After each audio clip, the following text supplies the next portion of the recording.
to stand for hope, to stand for you. If you're thinking it's not urgent, like we've got more time to kill, if I'm not the one who'll change things, then for heaven's sake, who will? So I will move, and I will climb that mountain one step at a time. I won't be swayed, I will not stop until we've made it to the top, where we will stand for love and peace. We'll stand for joy and for release, for what is beautiful and true. We'll stand for hope, we'll stand for you, for what is beautiful and true. I stand for hope, I stand for you.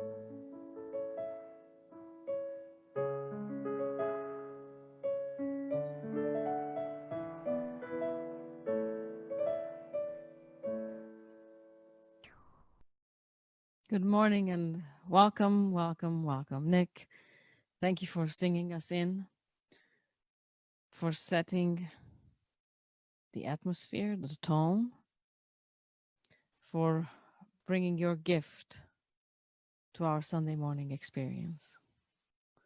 I'm Reverend G, minister at the Unitarian Universalist Community Church on Shaver Road in Portage. Our physical building is located on Shaver Road in Portage. And here we are. We meet virtually nowadays. And I welcome you all. I love it that you are choosing to spend this time with us, with a community that likes to think of itself as rooted in principle, in kindness, in love and compassion. A community that lends its voice to the voiceless, that stands by those who are disenfranchised. A community that has no dogmas, instead adheres to some commonly accepted principles that I will be speaking of later today in my talk. This is a community that has learned to focus on that which is common in all of us, and that is our truth-seeking nature. And we chose as a symbol of our faith, the flame that for us symbolizes that truth that we all seek in our lives when we are in community with each other, and then when we leave, when we show up in the world. So right now, I am going to light the chalice, the symbol of our faith. And if you know the words, say them with me. Otherwise, sit back and enjoy. In the light of truth and the warmth of love, we gather to sustain, to seek, and to share.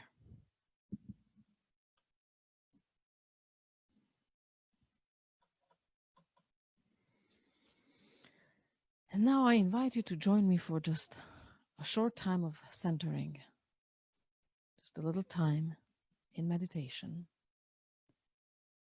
So I invite you to find a comfortable position in your seat,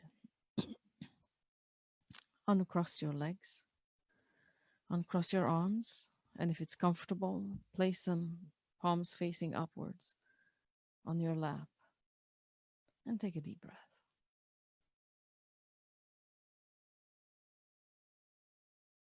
And as you breathe in,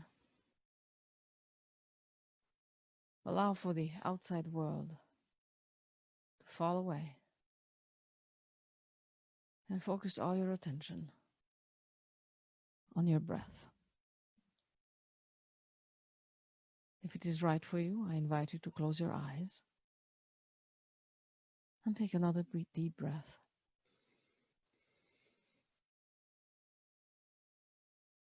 And relax. And if you notice tension in your body, relax it as well. The best way to do it is to tighten your muscles where you notice the tension in your body, and then release. And that's what relaxing feels like in your body. And just let it be. Let this moment be a moment of centering, a moment of allowing, a moment of opening. Have no agenda for no thought, no agenda for no judgment, only noticing kindly, gently, noticing.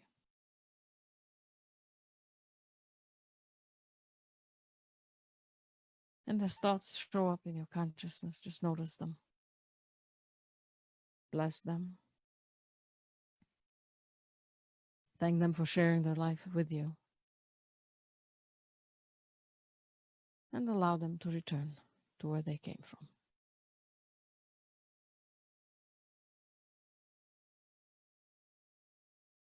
Just notice.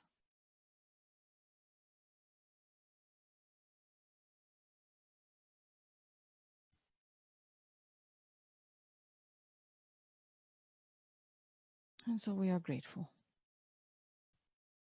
that at any moment in time, we can break away from the noise of the world, the busyness of our lives. Take a deep breath and allow. Allow for beingness. Allow for centering. Allow for opening. So the next moment, back in the world, with our eyes open, can be more thoughtful, a more kind experience, a more focused awareness, a more powerful presence. And for that, together we say, thank you, thank you, thank you. And as you are ready, I invite you to gently open your eyes and return your presence and your attention to the screen in front of you. And welcome. If you're only joining in now, I'm Reverend G, minister at the Unitarian Universalist Community Church on Shaver Road in Portage.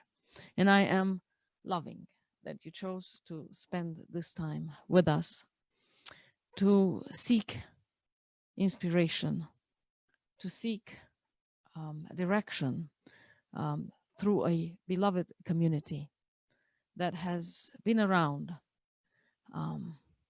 for quite some time with the purpose of positively transforming ourselves for the betterment of this entire world, all living things, all living things. The title of this talk today is Rooted, Inspired, and Ready. And in June, we attended GA, which is General Assembly.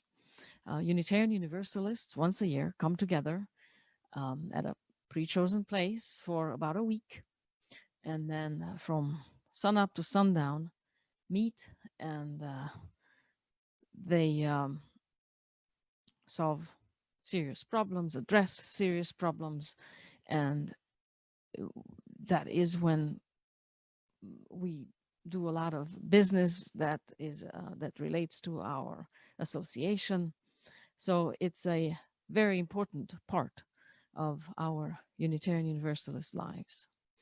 And Usually, thousands of Unitarian Universalists show up, register, and come to these events. This year, it was supposed to be held in Rhode Island, and it's usually not cheap to attend these events. There's a registration fee, and then there are the traveling fees plus accommodation. So it eliminates a lot of people because finances are not readily available for everyone. However, 3,000-4,000 people usually do show up, and it's remarkable to share space and energy and inspiration and thoughtfulness and sometimes thoughtlessness with so many like-minded people. And this year, of course, the pandemic hit and everything changed. GA also has had to move online, and that dropped the registration fee, and it eliminated completely traveling fees and accommodation fees.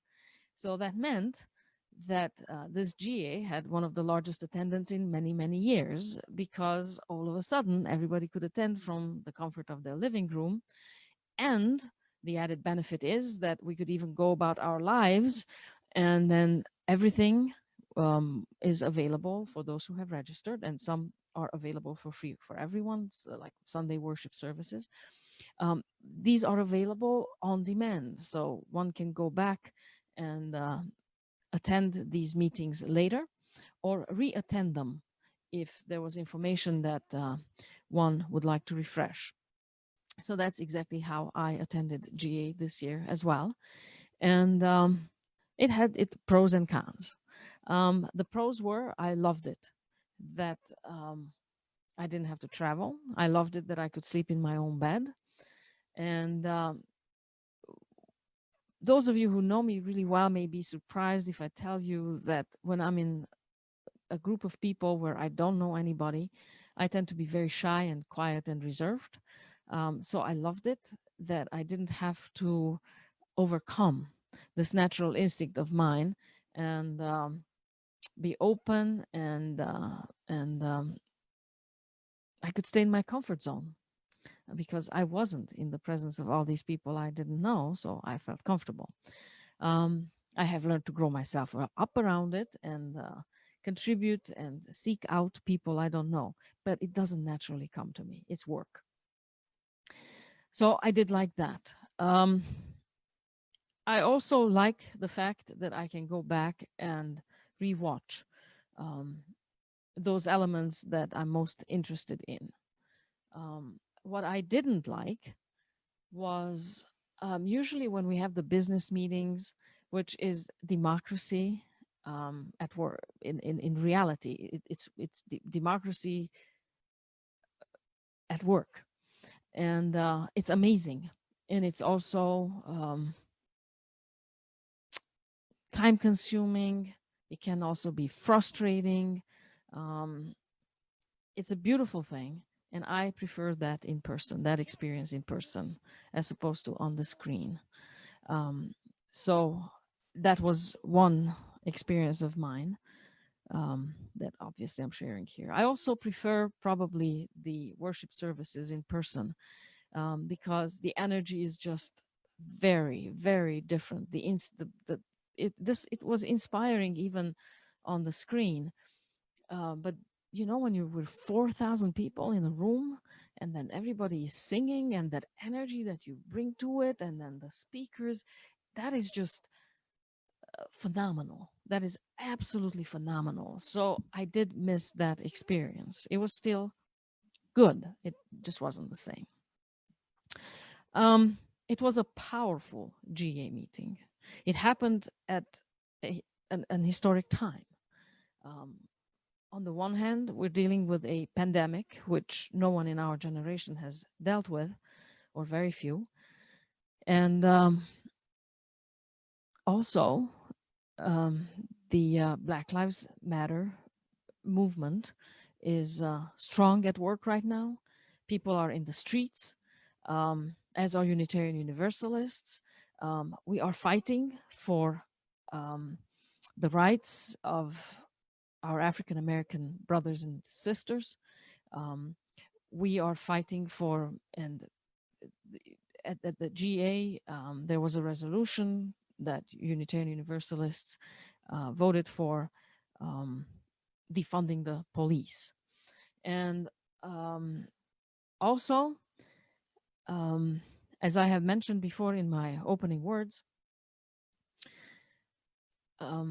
we don't have a dogma. So for those of you who maybe are just joining in and you don't have a Unitarian Universalist background, perhaps you expect that if it's a church, then we are dogma informed. We are not.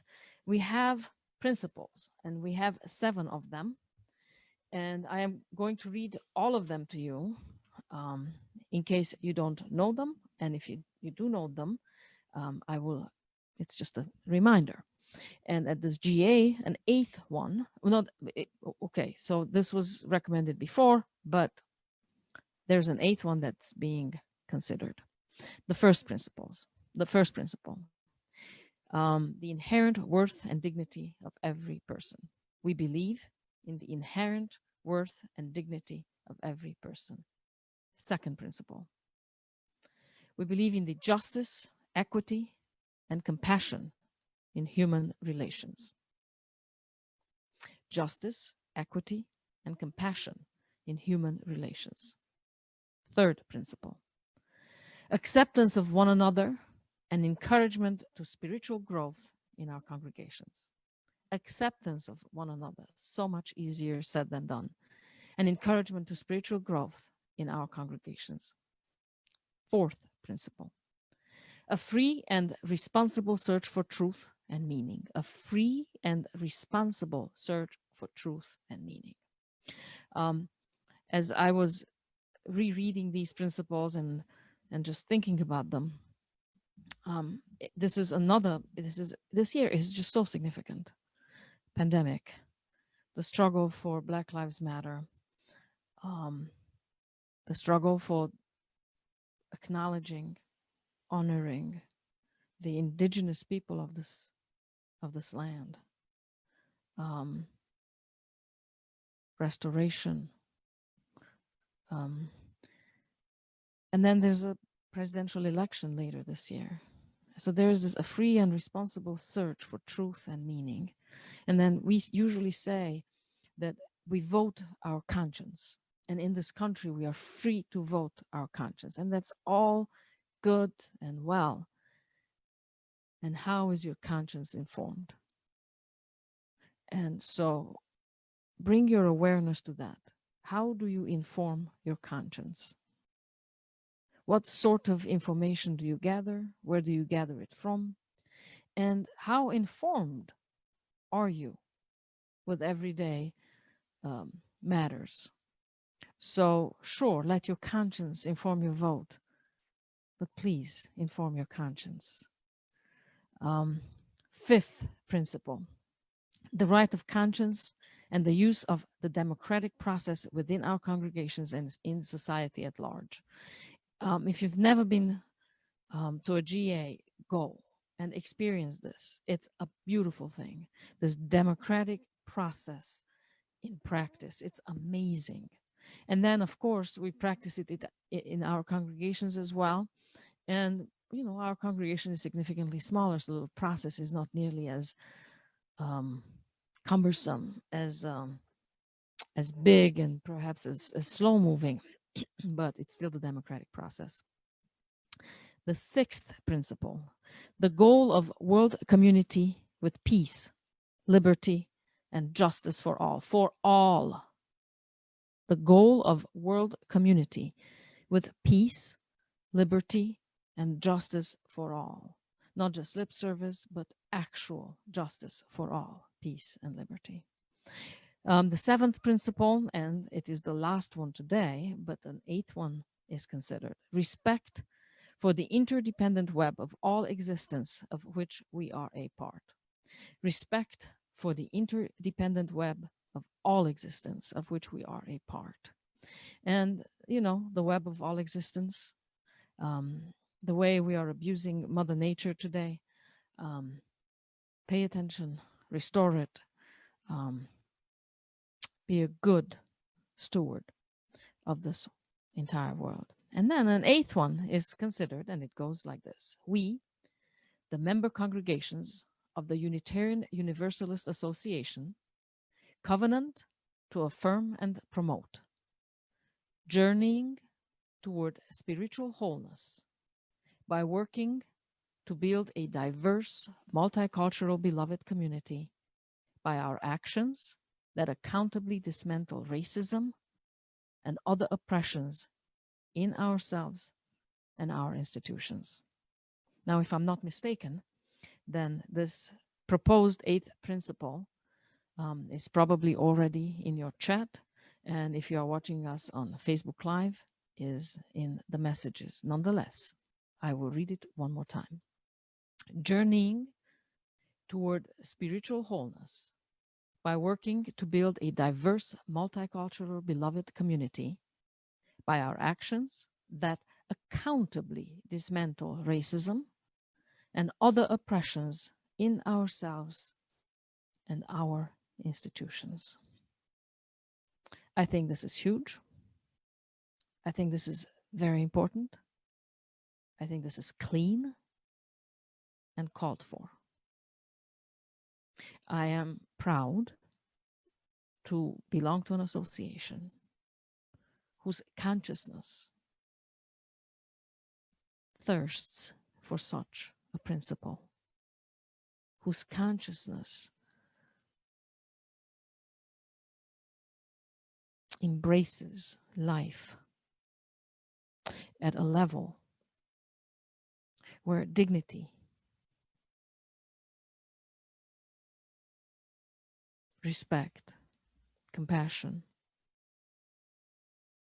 right action is important.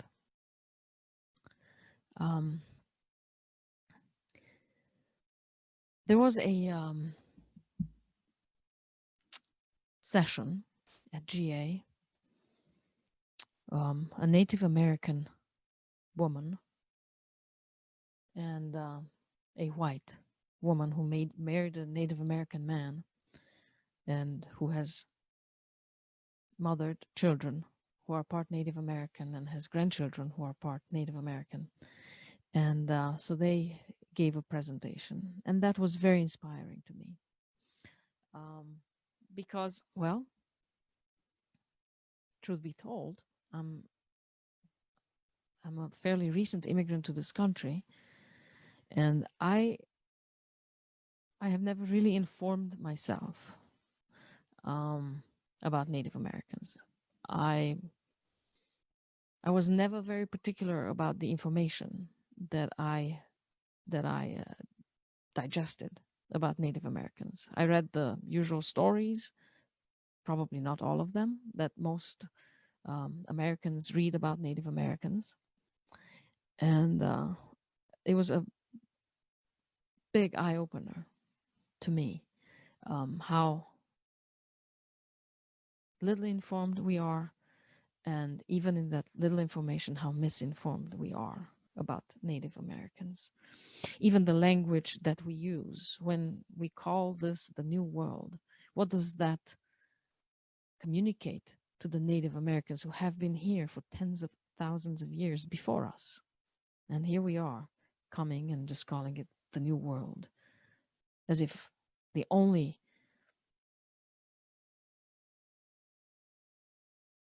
perception that matters is ours, the newcomers. So I was in Germany many years ago. And those of you who know me know that I was born in Transylvania and I am Hungarian. And after the World War, Transylvania, which was part of Hungary, was annexed to Romania. And although there were some human rights laws that were passed by the Allied forces, that countries who received annexed territories with large minorities now living in these annexed territories had to comply by, Romania didn't really care to observe those laws. So Hungarians became the largest minority in the world. living in a country, and we were oppressed in many, many, many ways. And oppression is a horrible thing to live with. It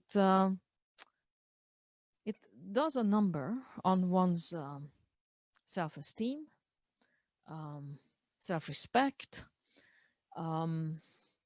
It definitely informs one's future and choices. It is an all-encompassing experience. When you're being oppressed, there's no part of you that doesn't suffer. And then there's the oppressor. And I'm sure, and I know that the oppressor also suffers, and it suffers in different ways. It suffers from misinformation, suffers from a consciousness that lacks compassion, understanding, respect towards the oppressed ones. It's a burdensome experience for both groups of people. So I was in Germany, and I was at a workshop, and I was there as, of course, myself. How else could I be there? And in this workshop, there was a young man, and he was also from Romania. However, he was Romanian, and it was a healing workshop, and it sought to heal the gap between oppressor and oppressed. So during this workshop, I was asked, and I did not know that this was going to happen, but I was asked to speak into my experience growing up and living in Transylvania as a Hungarian. What was my experience like, especially vis-a-vis the Romanians who were the oppressors? And I opened up, as I usually do, and I made myself vulnerable, as I tend to. Those of you who know me know this quite well. And then there was this young man who was also there, participant, and he listened. And then the facilitator asked him to speak into his experience. And I have no doubt that he was a good human being, and that in his mind he was just, fair, right, that he was trying to do the right thing. He just was clueless, absolutely clueless. And I'm sure that he was innocently clueless, nonetheless clueless. And what followed was a re-victimization. That was my experience. He wasn't able to acknowledge any of my experience, wasn't able to validate any of my experience, wasn't able to even consider it as anything systematic. The only conclusion he could draw was that I was this just hurt human beings who should get over it already. This annexation happened decades ago. How is this fault? How is this responsibility? And it's my job to get over it already. So it was a very, very unpleasant and negative experience. Afterwards, I felt worse because I didn't even know that this was going to happen, take place, but it was bad. Well, this has been happening in this country for centuries. We've been doing this to Native Americans when we do not acknowledge, when we do not inform ourselves, and that is our responsibility, to inform ourselves, to read the materials that are well researched and approved by Native Americans. We've been doing this to African Americans, and the attitude of many white Americans is, get over it already. Haven't you had enough time to get over it? Can we just move on? And we can't just move on. You cannot just move on without healing the wounds of the past. You cannot just move on without addressing, truly addressing and reconciling the oppressions that had taken place. Because these stories are carried on from generation to generation. They are shared, they are told, they matter. They form our consciousness, they form and shape our reality. It is time for healing. It is time to stand rooted in our principles. It is time to take action. It is time to right the wrongs. It will take all of us. It will take conscious effort. It will require for us to be aware and to inform ourselves in ways that we may have never informed ourselves before. And it's the only way to healing, to reconciliation. It is really the only way to get over it. It's the only way to move on already. In a way where we are stronger together, where we are able and willing to share land, country, and life in a constructive, healed, grounded, compassionate, loving way. May we be these workers. May it all start here with this one. May it start today. May it start now, as love would have it. And so it is.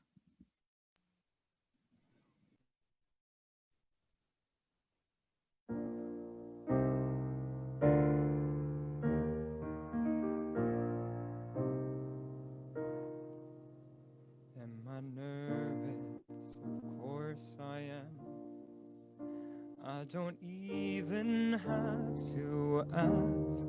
Chasing a mystery anyone would be. One more step and it's out of my hands. There can be no turning back.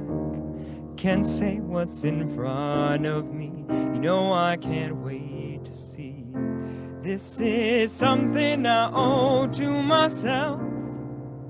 This is something I just gotta do. I don't know what I'll find, but there's one thing I know about my life. It's gotta be, yeah, it's gotta be true.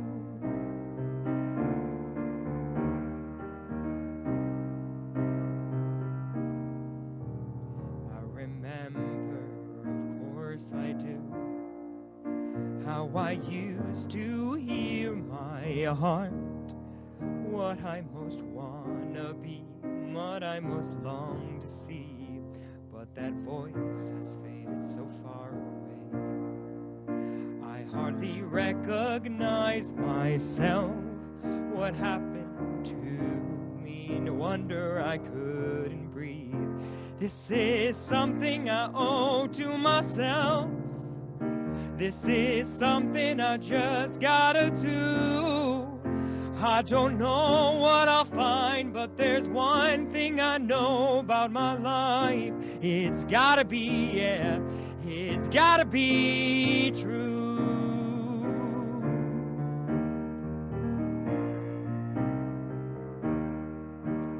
It's been a lifelong habit, gave away my power, playing follow the leader again and again. but my soul won't have it. I won't hide a coward. I'm ready to dive back in. This is something I owe to myself. This is something I just gotta do. I don't care what I find, but there's one thing I know about my life. It's gotta be, yeah, it's gotta be true.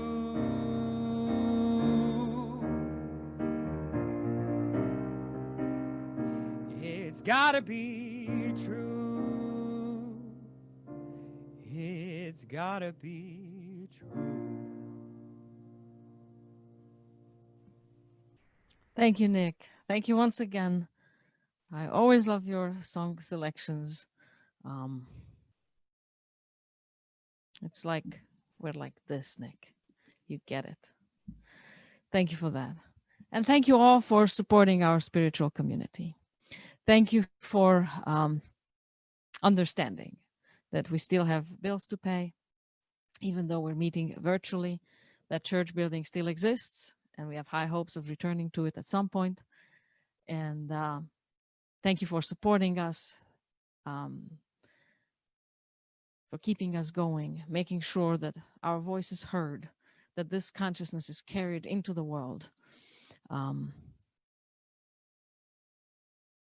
through your support.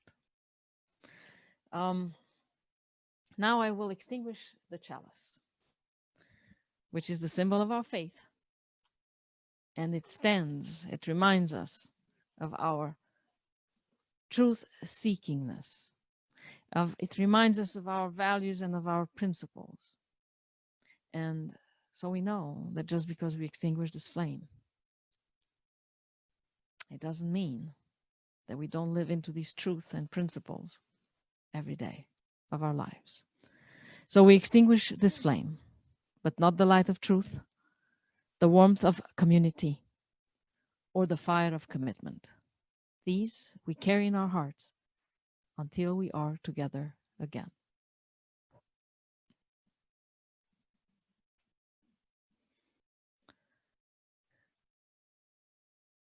You have the power to heal. Apply yourself as love would have it. And so it is. Thank you for joining us. See you next week.